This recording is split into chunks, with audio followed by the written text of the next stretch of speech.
چونکہ اس سے پہلے صحابی رسول حضرت تمیم ابن اوس داری رضی اللہ تعالی عنہ کی سیرت پر روشنی ڈالنے کی کچھ احباب نے خواہش ظاہر کی، تو اسی خواہش کے مطابق کچھ حضرت تمیم داری رضی اللہ تعالی عنہ کی بارگاہ میں خراج عقیدت پیش کرنے کے لیے چند باتیں پیش کرتا ہوں۔ ایک بار اور درود پاک پڑھ لیں، صلی اللہ علیہ وآلہ صلی اللہ علیہ وسلم، صلاۃ و سلام علیک یا سیدی یا رسول اللہ صلی اللہ تعالی علیہ وسلم۔ حضرت تمیم داری رضی اللہ تعالی عنہ، جن کی کنیت ابو رقیہ ہے، غضب کے عابد اور زاہد گزرے، ان کے بارے میں تاریخ ابن عساکر 11ویں حصے میں بڑی تفصیلی گفتگو کی گئی۔ آپ اندازہ لگائیں کہ دو صحابی ایسے ہیں جو بہت جلد قرآن مقدس کو مکمل کر لیتے تھے۔ ایک حضرت ابی ابن کعب جو 8 دن میں ہر 8 دن میں ایک قرآن ختم کرتے تھے، اور حضرت تمیم داری رضی اللہ تعالی عنہ 7 دن میں ایک مرتبہ قرآن مقدس ختم کر لیا کرتے۔ انہی کے بارے میں آیا کہ جب حضرت تمیم داری رضی اللہ تعالی عنہ عبادت کے لیے کھڑے ہوتے تو کبھی کبھی ایسا ہوتا کہ ایک رکعت میں پورا قرآن مکمل کر لیتے تھے۔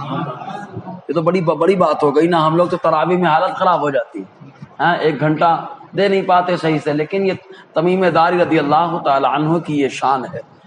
اور 4 ایسے اشخاص ہیں جن کو کعبہ کے اندر قرآن مکمل کرنے کا اللہ تعالیٰ نے شرف عطا فرمایا۔ 4 اشخاص ایسے ہیں۔ پہلے خلیفہ سوم داماد رسول پیکر سقا پیکر حیا حضرت عثمان بن عفان رضی اللہ تعالیٰ عنہ۔ دوسرے جو صحابی ہیں وہ حضرت سعید ابن جبیر رضی اللہ تعالی عنہ ہیں، اور ابی ابن کعب رضی اللہ تعالی عنہ ہیں، اور یہ حضرت تمیم داری رضی اللہ تعالی عنہ، حضرت عثمان، حضرت سعید ابن جبیر، حضرت تمیم داری رضی اللہ تعالی عنہ، یہ 3 تو صحابی ہیں، اور جو چوتھے ہیں جن کو خانہ کعبہ کے اندر پورا قرآن مکمل کرنے کا شرف ملا ہے، وہ ہمارا امام اعظم ابو حنیفہ ہے۔ یہ قرآن کے اندر تاریخ ابن عساکر کے اندر سند کے ساتھ یہ روایت موجود ہے۔ تو مکمل انہوں نے خانہ کعبہ کے اندر قرآن مکمل کیا۔ حضرت تمیم داری رضی اللہ تعالی عنہ پہلے نصرانی تھے، حضرت عیسیٰ علیہ السلام پر ایمان رکھتے تھے۔ اس کے بعد حضور صلی اللہ علیہ وسلم پر ایمان لائے تو آقا نے فرمایا تمیم ایمان لایا تو اچھا ایمان لایا۔ حضور نے فرمایا تمیم ایمان لایا تو اچھا ایمان لایا۔ چنانچہ مشکات شریف اور مسلم شریف اور اسد الغابہ اور اس کے ساتھ ساتھ تاریخ ابن عساکر کے اندر حدیث جساسہ جو دجال کے بارے میں ہے، بڑی تفصیل کے ساتھ حضرت تمیم داری رضی اللہ تعالی عنہ سے روایت ہے۔ حضرت فاطمہ بنت قیس رضی اللہ تعالی عنہ فرماتے یہ وہی فاطمہ بنت قیس ہیں کہ ابن ماجہ کے اندر ان کے بارے میں آیا کہ ان سے پوچھا گیا آپ کے شوہر نے آپ کو کس طریقے سے طلاق دی، تو یہ فرماتی ہے کہ وہ یمن جانے لگے اور دروازے پر پہنچ گئے، اور کسی وجہ سے مجھے انہوں نے وہی دروازے پہ کھڑے رہ کر 3 طلاق دے دی۔ اب ہمارے یہاں کے لوگ ہوتے تو بولتے 3 تو 1 ہوتا ہے۔ حضرت فاطمہ بنت قیس رضی اللہ تعالی عنہ آقا دو جہاں کی بارگاہ میں مسئلہ لے کر کے گئی۔ حضور صلی اللہ علیہ وسلم نے فرمایا کیسے تمہارے شوہر نے طلاق دیا؟ کہا دروازے پہ کھڑے تھے، یمن جانے کے لیے تیار تھے، اچانک انہوں نے مجھے 3 طلاق دے دیا۔ کیا تینوں پڑ گئی؟ میرے مصطفیٰ نے فرمایا 3 طلاق نافذ ہو گئی، 3 طلاق پڑ گئی۔ آج کا اگر کوئی حدیث کا سمجھدار کھڑا ہو جائے تو فٹاک سے حدیث پیش کر دینا۔ اس کے ساتھ ساتھ حضرت اویمر اجلانی کی حدیث پاک ہے بخاری شریف کے اندر کہ انہوں نے حضور صلی اللہ علیہ وسلم کی موجودگی میں اپنی بیوی کو 3 طلاق دیا، تو حضور صلی اللہ علیہ وسلم نے فرمایا 3 طلاق پڑ گئی۔ بہرحال یہ سب حدیثیں ہم سنیں تو یاد رہیں، تو ہم دوڑائیں ان کو، تو ان کو معلوم پڑے گا کہ حدیثیں کیا ہوتی ہیں۔ الحمدللہ امام اعظم ابو حنیفہ کا ہم پر کرم ہے جنہوں نے حدیث کو حکیمانہ انداز میں ہمیں سمجھا دیا ہے۔ ایک میں اکثر واقعہ سناتا ہوں امام اعظم کے تعلق سے۔ کہ چونکہ امام اعظم نے فرمایا کہ مقتدی قرآن نہیں پڑھے گا، مقتدی قرآن نہیں پڑھے گا، امام پڑھ لے کافی ہے۔ تو جیسے آج کے دور میں کچھ اپنے آپ کو حدیث کا سمجھدار کہتے ہیں نا، ویسے ہی کوفہ کی سرزمین میں کچھ لوگ کھڑے ہو گئے، ہنگامہ کرنے لگے، یہ کیا بات کر رہے ہیں آپ، ایسے کیسے تلاوت مقتدی نہیں کرے گا؟ حضور نے کیا قرآن پڑھنے کا حکم مقتدی کو نہیں دیا؟ امام اعظم حنیفہ کے پاس ایک گروہ جمع ہوا، امام اعظم نے فرمایا تم لوگ سب ایک ساتھ بات کرو گے یا ایک آدمی کو اپنا ترجمان بناؤ گے؟ اس کا بولنا تمہارا بولنا ہوگا، اس کا کہنا تمہارا کہنا ہوگا، اس کی بات تمہاری بات ہوگی۔ تو ان لوگوں نے کہا ہم ایک کو اپنا امام بنا لیتے ہیں، وہی اس کی بات ہماری بات ہوگی۔ امام اعظم نے فرمایا تم نے دنیا میں ایک کو اپنا امام بنا لیا ہے، ہم نے الحمدللہ نماز میں اپنا ایک امام بنا لیا۔ تمہارا دنیا میں اس کا کہنا تمہارا کہنا ہے، تو ایسے نماز میں اس کا پڑھنا ہمارا پڑھنا ہے۔ پھر فرمایا دیکھو میرے نبی نے ارشاد فرمایا من کان لہ امام فقراۃ الامام قراۃ اللہ۔ امام اعظم نے پہلے جو ہے حکیمانہ انداز میں سمجھایا، پھر مصطفیٰ کی حدیث پیش فرمائی، فرمایا کہ حضور نے فرمایا جس کا امام ہوتا ہے، امام کا پڑھنا مقتدی کا پڑھنا ہوتا ہے، امام کا پڑھنا مقتدی کا پڑھنا ہوتا ہے۔ یہ امام اعظم حنیفہ نے حضور کی حدیث کی کیسی شاندار تشریح فرما دی جی۔ تو حضرت فاطمہ بنت قیس رضی اللہ تعالی عنہا فرماتی ہیں کہ ایک دن نماز کا وقت نہیں تھا، لیکن حضور نے فرمایا لوگوں میں اعلان کر دو۔ لوگوں میں اعلان ہونے لگا الصلاۃ جامعہ، الصلاۃ جامعہ، نماز کھڑی ہونے والی ہے، نماز کھڑی ہونے والی۔ اب اگر ہمارے ہاں اذان کے علاوہ اگر کہیں نماز کے علاوہ اذان ہو جائے تو ہنگامہ ہی کھڑا ہو جاتا ہے، یہ کون سی اذان آ گئی؟ حضور کے دور میں تھی کہ نہیں تھی؟ حضور کے دور میں تو وہ اذانیں تھی جو آج بھی نہیں ہیں۔ غمزدہ علی ہو جائیں تو مصطفیٰ کان میں اذان کہلوائیں، حدیث میں آیا وہ دوست مرگی کسی کو ہو جائے تو کان میں مصطفیٰ اذان کہلوائیں، بہت ساری حدیثیں جی۔ تو بلایا گیا، حضرت فاطمہ بنت قیس کہتی ہیں لوگ حضور کا فرمان تھا، منادی مصطفیٰ کی طرف سے تھا، لوگ مسجد نبی میں جمع ہو گئے۔ فرماتی میں بھی پہنچ گئی۔ اس کے بعد حضور صلی اللہ علیہ وسلم نے 2 رکعت نماز پڑھی۔ نماز پڑھنے کے بعد حضور صلی اللہ علیہ وسلم ممبر پر جلوہ افروز ہو گئے اور صحابہ کرام سے ارشاد فرمایا آج ہم نے تمہیں کسی رغبت کے لیے نہیں بلایا ہے، رغبت کے لیے نہیں بلایا کہ تم کو جنت کی رغبت دلاؤں یا مال غنیمت کی رغبت دلاؤں یا شہادت کی رغبت دلاؤں، اور نہ ہی کسی ڈر کے لیے بلایا ہے، اس لیے بلایا ہے کہ تمیم یہ نصرانی تھا، ابھی آیا کلمہ پڑھ کے مشرف اسلام ہو چکا ہے، کلمہ پڑھ کے مشرف اسلام ہو چکا ہے، اس نے بیعت کر لی ہے، اور اس نے ایک واقعہ بیان کیا ہے، اس نے واقعہ یہ بیان کیا کہ اللہ کے نبی صلی اللہ علیہ وسلم اور حضور نے پہلی تصدیق فرما دی کہ جو اس نے واقعہ بیان کیا ہے، جو یہ کہتا ہے میں بھی اس کے تعلق سے تمہیں بتانا چاہتا تھا، زور سے بولو نا یار، میں بھی تمہیں بتانا چاہتا تھا جو یہ بول رہا ہے۔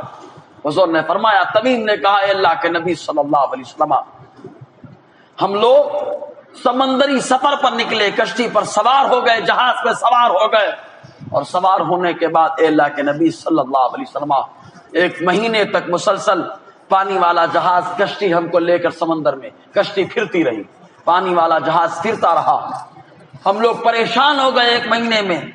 اب 1 مہینہ مسلسل کوئی بھی سفر کرے حالت خراب ہو جاتی ہے، پھر سمندر کا سفر، نہ ادھر خشکی کا پتہ نہ ادھر خشکی کا پتہ، آدمی موجوں کے چپیٹ میں ہوتا ہے، موت و زیست کے درمیان ہوتا ہے۔ تو حضرت تمیم داری کہتے 1 مہینے کے بعد ایک جزیرہ، ایک ٹاپو نظر آیا، اس جزیرے اور ٹاپو میں ہم لوگ اتر گئے۔ فرماتے ایک عجیب انسان کو دیکھا، اس کے بدن پر وہ انسان نہ تھا، وہ جانور نما تھا، لیکن اس پہ بال بڑے بڑے تھے۔ جب میں نے اس کو دیکھا تو دیکھنے کے بعد اس سے کہا او شیطان کیا تیرا معاملہ ہے؟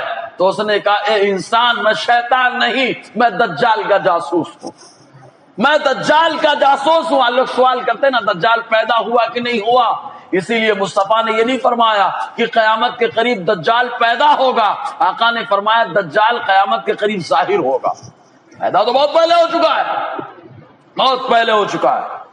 تو وہ دکھا، اس کے بعد اس نے کہا میں دجال کا جاسوس ہوں، تم ہمارے ساتھ چلو جلدی جلدی۔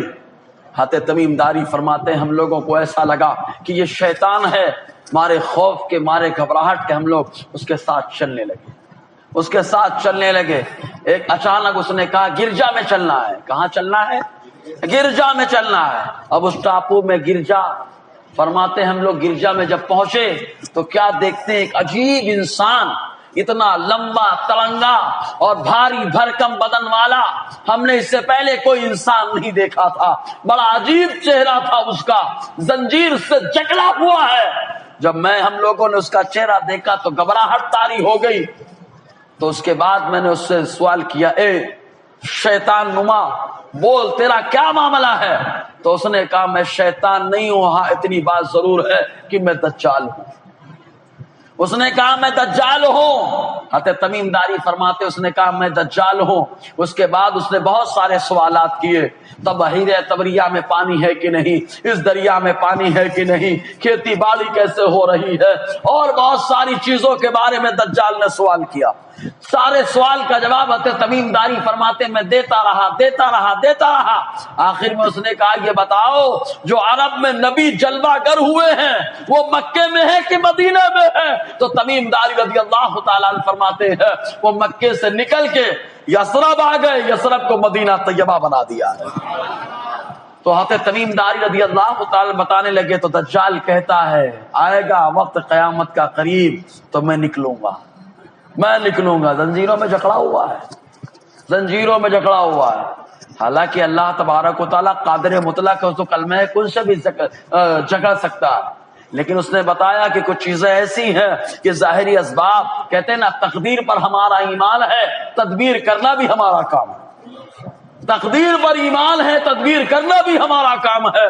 ہماری روزی چل کر ہمارے پاس آئے گی، یہ ہمارا ایمان ہے، یہ ہماری تقدیر ہے، لیکن بہانہ لگاؤ یہ تدبیر ہے، تدبیر ہمارا کام ہے نا۔ تو اس نے کہا قیامت کے قریب میں نکلوں گا اور اس کے بعد پوری دنیا میں گشت کروں گا، اور جب تمہارے یہاں طیبہ میں آنے کی کوشش کروں گا تو اللہ تعالیٰ ایک فرشتے کو تلوار دے کر کے وہاں پہ کھڑا کر دے گا، وہ مجھے موڑ دے گا، میں جدھر سے چاہوں گا گزرنا چاہوں گا نہیں گزر پاؤں گا مدینہ طیبہ اور مکہ مکرمہ میں۔ یہ دجال خود کہہ رہا ہے، سبحان اللہ، یہ دجال خود کہہ رہا ہے کہ نہیں جانے پاؤں گا۔ تو حضور صلی اللہ علیہ وسلم نے اس کے بارے میں فرمایا کہ سنو، اللہ تعالیٰ نے میرے مدینے کو، میرے مکے کو دجال کے فتنے سے حفاظت عطا فرما دی ہے۔ جب وہ ظاہر ہوگا تو چاروں طرف فرشتے حفاظت کے لیے کھڑے ہو جائیں گے، تو پھر آپ کہیں گے کوئی منافق اگر رہا تو اس کا کیا ہوگا؟ تو یاد رکھو دجال کے ظاہر ہونے سے پہلے قیامت کے قریب ایک زلزلہ آئے گا، مدینہ طیبہ اور مکہ مکرمہ کے سرزمین پہ زلزلہ آئے گا۔ تو زلزلے سے کچھ ہوگا نہیں، کچھ نہیں، کچھ ٹوٹے گا پھوٹے گا نہیں، کچھ گھبراہٹ کا معاملہ نہیں ہوگا، بس معاملہ یہ ہوگا کہ جو منافق صفت انسان ہوں گے وہ مکہ اور مدینے سے نکل جائیں گے، اس کے بعد اللہ تعالیٰ فرشتوں کی حفاظتی دستہ مقرر فرما دے گا، پھر دجال کو ظاہر فرمائے گا۔ یہ دجال آج کا انسان ہوگا تو دجال کے فریب میں بہت تیز آ جائے گا، کیونکہ ہمارے یہاں تو چلتا چلتا کوئی کھجور دکھا دے تو اس کو وقت کا ولی تصور کیا جاتا ہے۔ صحیح بات ہے کہ نہیں؟ جتنا بڑا شعبدہ باز ہے، جتنا زیادہ سفلی علم کرنے والا ہے، ہمارے یہاں بس اس کو اہمیت دی جاتی ہے۔ پیارے سفلی علم کرنے والا شعبدہ باز، اس کے پاس خود ایمان نہیں ہوتا، وہ ہمارے ایمان کی کیا حفاظت کرے گا؟ سفلی ابلی کا چکر چھوڑو، یہ دنیا کی چیزیں ایمان برباد کر دیتی ہے۔ روحانیت پیدا کرو، کیونکہ جادوگر تو موسیٰ کے مقابل میں بھی آئے تھے، بڑا پاور لے کر کے آئے تھے، لیکن ان کا دنیاوی پاور رہ گیا، رحمانی پاور غالب اور جو ہے اعلیٰ ہو گیا، اللہ نے اسے فتح عطا فرما دی۔ بہرحال تو بتانا مقصد یہ ہے، کہتے تمیم داری رضی اللہ تعالیٰ جب ایمان لائے تو ایمان لانے کے بعد یہ پورا واقعہ پیش کیا تو آقا نے بھی نشاندہی فرمائی کہ تمیم ایمان لایا تو ایسا ایمان لایا کہ اس کا ایمان بڑا شاندار رہا، ہے نا۔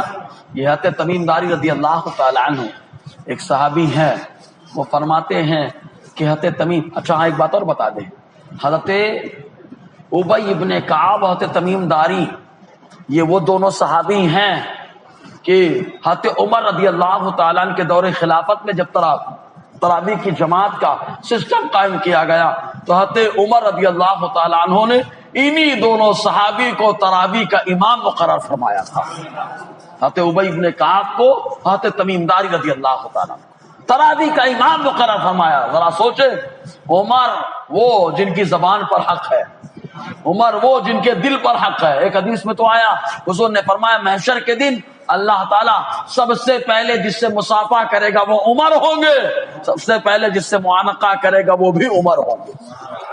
تو عمر نے لگاتے، عمر نے لگایا.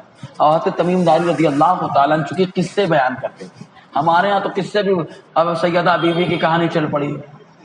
کیا ہے حقیقت؟ واللہ عالم الصواب، تحقیق کی ضرورت ہے.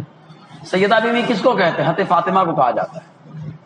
اب اس میں جو ہے، میں نے خود ایک بار پڑھا ہے، اس کو سنا بھی ہے، خالی بکواس ہے.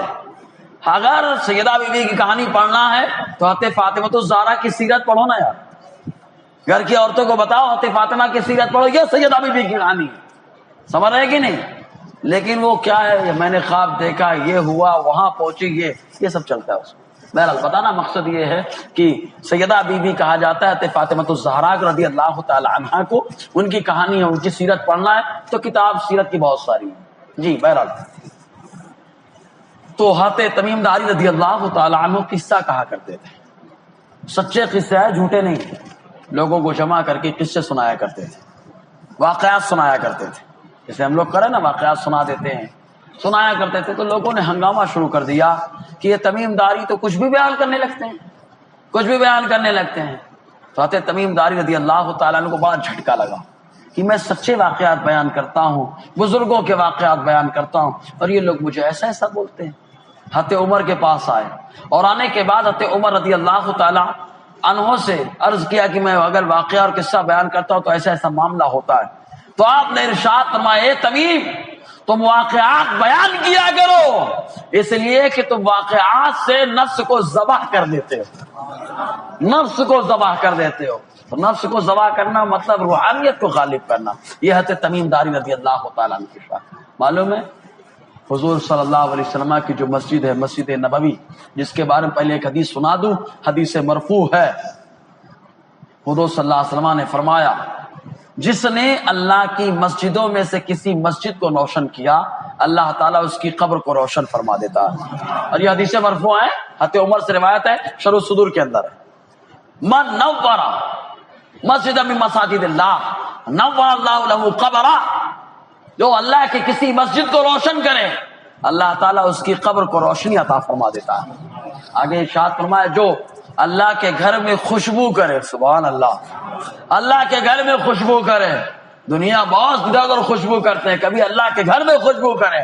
آقا نے فرمایا جو اللہ کے گھر میں خوشبو کرتا ہے اللہ تعالیٰ اس کی قبر میں جنت کی خوشبو داخل فرما دیتا ہے، جنت کی خوشبو. اب آئیے حضرت تمیم داری رضی اللہ تعالیٰ.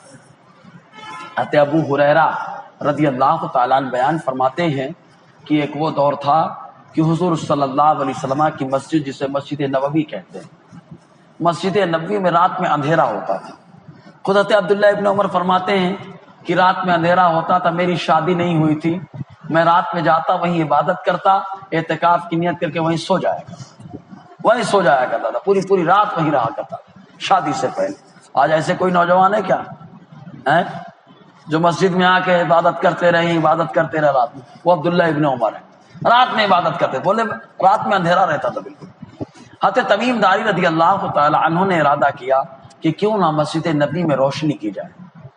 حضرت ابو ہریرہ رضی اللہ تعالی عنہ فرماتے ہیں، تاریخ ابن عساکر اسد الغابہ کے اندر کہ حضرت تمیم داری رضی اللہ تعالی عنہ آئے، اور آنے کے بعد اللہ کے رسول صلی اللہ علیہ وسلم کے نام سے منسوب مسجد نبوی میں روشنی کی. آقا علیہ السلام نے ان کی ادا کو پسند فرمایا، ارشاد فرمایا، اے تمیم جس طریقے سے تم نے اللہ کے گھر کو روشن کیا ہے اللہ تمہارے گھر کو روشن فرما دے. یہ ہے حضرت تمیم داری رضی اللہ تعالی. تو حضرت تمیم داری رضی اللہ تعالی عنہ حضور صلی اللہ علیہ وسلم کی بارگاہ میں بڑے مقبول ہے نا. اللہ تبارک و تعالی ہم سب کو حضرت